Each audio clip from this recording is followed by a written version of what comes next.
Okay, everybody, let's talk about portraits and portrait layout. We are going to get started today on structuring a head and getting ready to position some features on the face so that they are proportioned appropriately. If you do not have a proportioned face, you are definitely not going to be happy with your portrait drawing. So this is how I recommend starting every portrait, and we actually begin with a circle. While you can use something round to go ahead and trace your circle, I'm actually just going to go around and around and around and around lightly here until I get what I feel is a nice circle. So I like this general idea here. Yes, there are a lot of circles in there, but the pencil marks are light, so those can be erased later as we figure out exactly where our hard lines are going to go. So now this line down here is going to indicate where our chin stops. So we go to the side of our perfect circle here and we scratch down on the paper with our pencil. What this does is it helps us create small lines that build upon one another to create a larger line. And I say scratch because that's what it sounds like when the pencil's moving across my paper. It's letting your pencil move freely, and it's actually making really light markings on your paper as you do this. So again, any lines you don't want in the end are easily erasable, like they were never there. Okay, so I think I'm happy with the general shape now. I have my perfect circle. I added a chin. And now let's talk about how to break up our paper. The first thing that we're going to do is put our fingers on the sides of the heads here. We are then going to imagine where the middle is between my two fingers. Where exactly is the middle between my two fingers? I'm going to say it's about right here. So what I'm going to do is put a little mark. Then I take another piece of paper that has a straight edge, and I put that straight edge right beside the mark I made. And then I take my pencil and I drag it down that straight edge very lightly so that it creates a line, making two halves of this head or this face. So we can see here we have the left side and a right side. Well, guess what, guys? We need to break this down even further. So let's take a look at the other direction. I have a finger on top of my head and a finger on my chin. I am going to imagine where the middle is between these two fingers. And probably about right here, I make another mark. Guess what we do? We take our paper with a straight edge, we put it beside the mark we made, and now we are drawing a light line from one side of the head to the other. So now we have broken this face into quarters. 1, 2, 3, 4 quarters makes the whole face, but we need to break it down even further. So let's keep putting our fingers up there and keep making half marks. So I put now a finger on where my two lines cross and another finger on the chin. Let's imagine halfway between these two fingers. I'm going to say that's about right here. Let's take a look. If I put my finger on the new mark I just made, again keeping my other finger on the chin, and halfway between these two fingers is right here. Okay, we're getting somewhere, you guys, but we've got a few more marks to make. Let's go back up to where our first two lines intersect one another. Put your finger where they cross, your other finger on the side of the head. Imagine your halfway point here. Bam. We're going to do the same thing on the other side. Halfway between my fingers is about right here.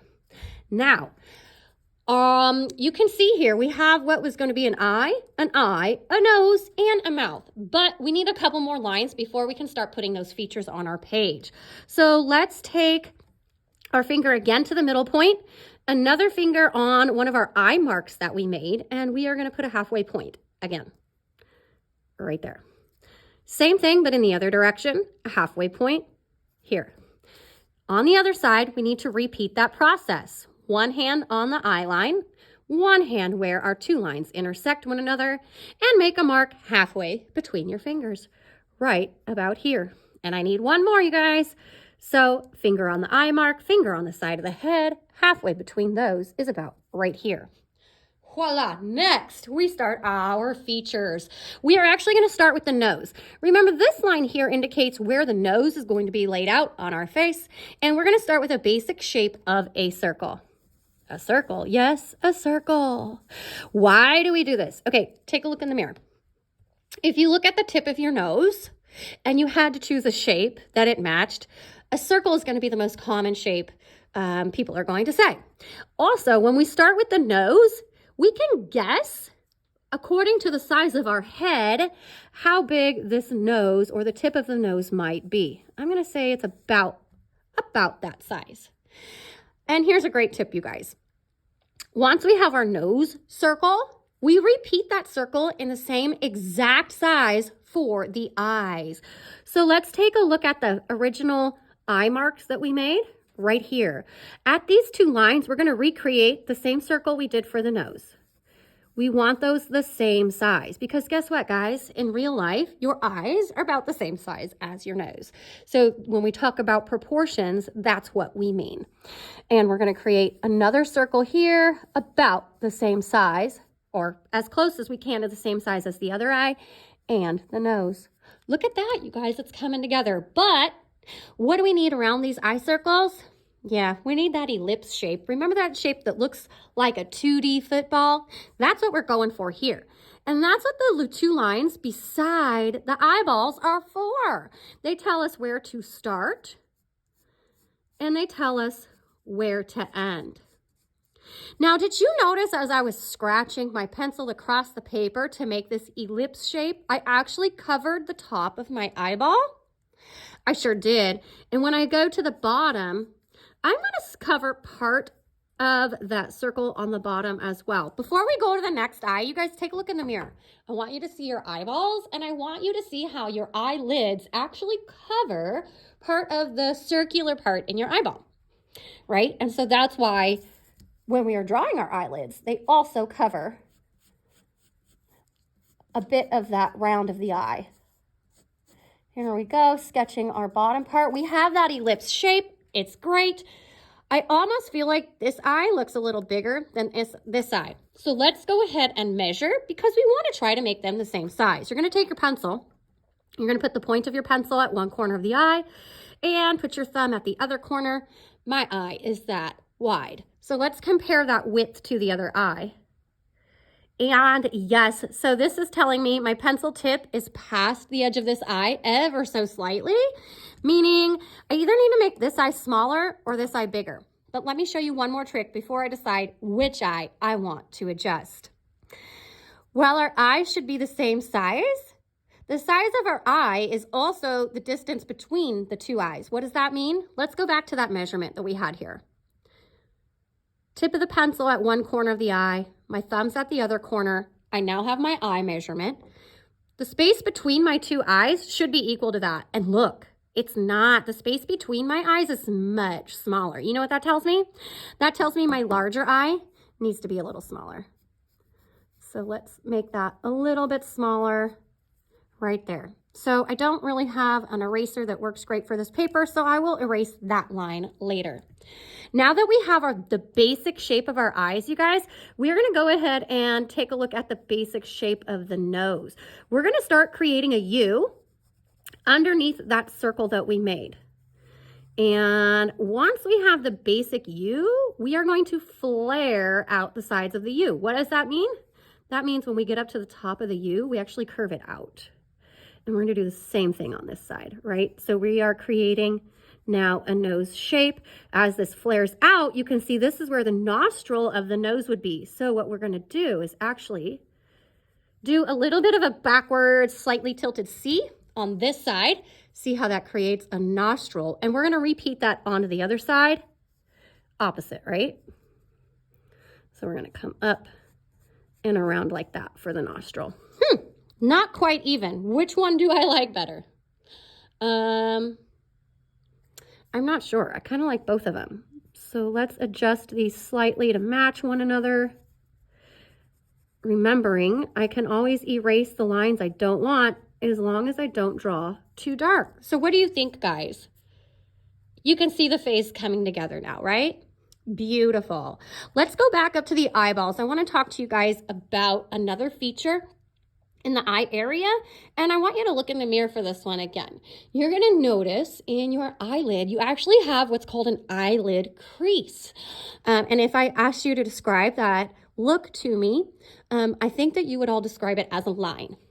A line, a curved line, yes. And so what we're going to do, we're going to mimic the shape of the top of the eye with a line. A little line right here.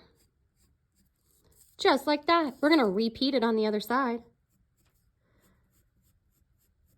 Now, don't mistake these eyelid folds for eyebrows. Our eyebrows are actually going to go much higher, and we can account for them right now. So when we're looking at eyebrows, we want to come up from the inside of the eyelid, draw a little line, up from the eyelid, draw a little line. Our eyebrows are also going to slightly mimic the shape of our eyes, but they might be a little bit different. Now, while we want to create texture in the eyebrows, right now, what's important is our basic shape. We can get texture in there after we have the shape where we want it. So I'm going to try and make these as even as possible. Notice how my pencil is scratching at my paper, creating a lot of little light lines that I can darken down the road, what I want to keep, and erase what I don't want. Fantastic. All right, you guys, let's talk about darkening the top of our eye a little bit here. So in the real world, you're going to notice that there's actually a little bit of shading below this top eyelid. So we're going to darken that and thicken the line ever so slightly. I'm also going to make a little circle that points slightly down on the inside of the eye. And these are where our tear ducts, or where the water comes out of our eyes. And I'm going to repeat that process on the other side. There we go. Darkening that top line, giving it a little bit of shading, thickening it up. And then again, over here, I want to create that little tear duct spot on the face. Awesome. Okay, let's firm up this bottom line while we're over here. Loving it. There we go. Okay, now what we want to do is make our eyeballs crisp. So let's get a firm line on the part of those circles that we want to keep. Remembering we are going to erase everything else. Beautiful. Okay, we are going to put some dots in the middle of the eyes, in the centers. But first I need an eraser that is going to take care of those lines. So why don't we take a break right here? And then we're going to catch up on the next round together. Good job, you guys.